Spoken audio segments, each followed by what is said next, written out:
Hello, I'm Chris Hartwell, and welcome to the Heartbeat, the place where I talk about just a few of the things that make this little guy tick. Today, I'm going to be talking about episode 7 of season 2 of AMC's Better Call Saul. Join me, won't you?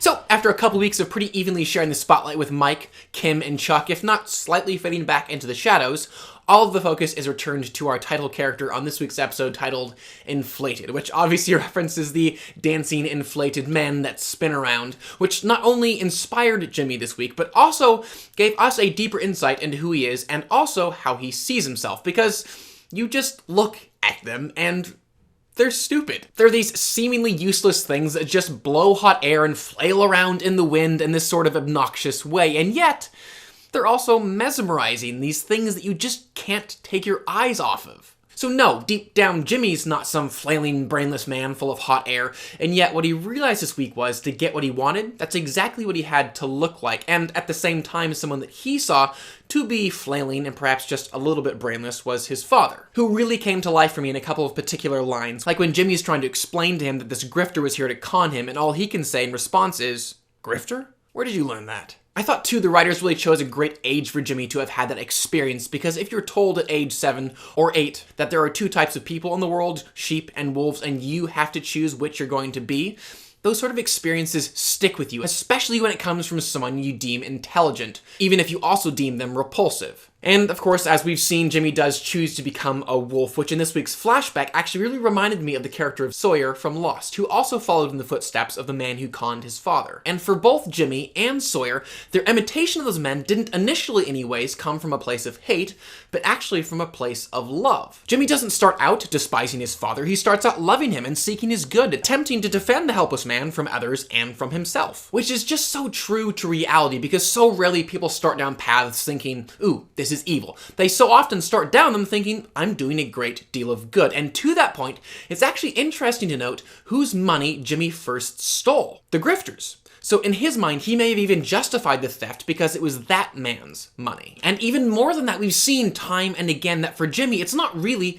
about the money. He doesn't steal because he's greedy. He steals to fill the hole that his family constantly leaves as they deny his advice and his partnership. And maybe, just maybe, by taking that money, he'll get the attention, even if it's negative, that he's always desired from his family. And something else that I really appreciated about this week's episode was just its willingness to, in such an unassuming and unexplosive way, end Jimmy's relationship with Davis and Maine, because not only did it surprise me and subvert my expectations, but it will also allow truly explosive confrontations like the one between Tuco and Mike to be all the more shocking and impactful when they happen. Explosive or not, let's take a moment to parse through Jimmy's departure from Davis and Maine, about which Cliff Maine, after Jimmy stated, "I'm just a square peg," really did ask the $1 million question. That being, if you knew that, why did you take the job? And then the $2 million question being, as the showrunners bookended Jimmy's career at Davis and Maine with almost an identical shot to him behind the wheel,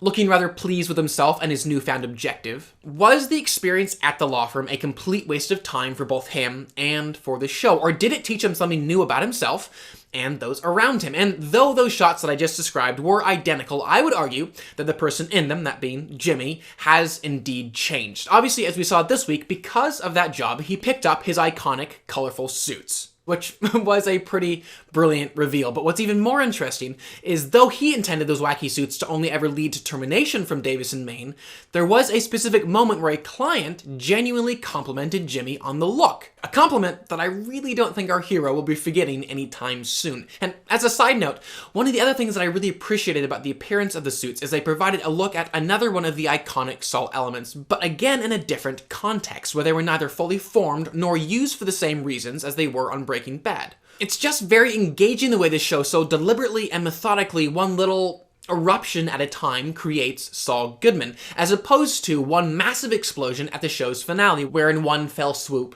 they would destroy Jimmy McGill and resurrect Saul Goodman from the ashes. On Better Call Saul, the metamorphosis is slow and can be, which is just another reason I love TV so very much. Of course, another one of those iconic elements and something else that Jimmy garnered from his stay at Davison, Maine was the TV commercial. Again, not the fully formed Better Call Saul commercial that we're used to seeing on Breaking Bad, but working for the law firm certainly proved to him how effective TV commercials can be when made a specific way for a specific audience. And speaking of TV commercials, what was Jimmy up to with the film students? Will we be seeing those iconic Better Call Saul commercials sooner than we might expect? Only time will tell. Also this episode, we did see that Jimmy's taste in inflatable figures did also come from his time under Cliff, Maine. And speaking again of those inflatable dancing fellows, the montage sequence that featured them was absolutely one of the highlights of the episode and reminded me of the excellent montage at the end of season 1 with Marco and Jimmy. In both instances, since Jimmy is conning people, the rather Ocean's 11 style montage with its crazy lighting, cutting, transitions, and music was completely fitting. But at the same time, as stellar as that sequence was, the moment of the episode, and the one that really did demonstrate the most how much Jimmy had changed because of his time at Davison, Maine, was when he asked Kim to start Wexler and McGill, followed by her rejection. And even as this wasn't the first time that Jimmy had tried to convince Kim to open a law firm with him, his time at Davison, Maine had really shown him, first of all, that he needed to do things the colorful way, and second, that he no longer wanted to hide that from Kim. Jimmy really risked honestly expressing his desire to partner with Kim, both romantically and professionally, by doing so in a way that actually presented who he really was, for once, and therefore he suffered a much greater blow when Kim rejected who he really was. And just the end of that scene in the conference room, which is the location that he always seems to get rejected at, was just brutal when Kim said, "I have to go back to work." Jimmy has only ever been a vacation for her. Like we saw in episode 1 of the season, Kim was willing to crawl into bed with him, but at that time not commit to an actual relationship. Or she was willing to, in a cutesy way, offer her finger as a toothbrush, but not share her actual toothbrush. So, like the inverse of the Rolling Stones song, Jimmy in Flashback and in the present does get what he wants, i.e. the money, but he doesn't get what he needs, i.e. the family. And what makes this all the more painful is watching him time and again overlook these different connections until it's too late. So, like with his secretary, Omar, I particularly appreciated the framing that was utilized in the scene where he's having Omar draft his resignation letter, doing so without any thought of what his departure would do to the connection that his faithful secretary had shared with him. Of course, Jimmy is not the only one hitting the wall this episode, and though I never fully believed that Kim would actually take a job from Swiker and Coakley, I was made aware just how synonymously unhappy she would have been taking that job as she was working at HHM when after the interview she went to the parking garage for a smoke, just like she would any time her current job would get her down. And as many of you predicted, Jimmy and Mike's storylines finally reconnect, and as I myself had hoped, it was specifically over the Salamanca case. A connection that was really spelled out for both of them as Jimmy humorously took the time to explain to Mike his own experience with Tuco, which I'm sure Mike really would have preferred he kept to himself, and actually might be the moment that Mike decided he could no longer bend to the Salamancas, because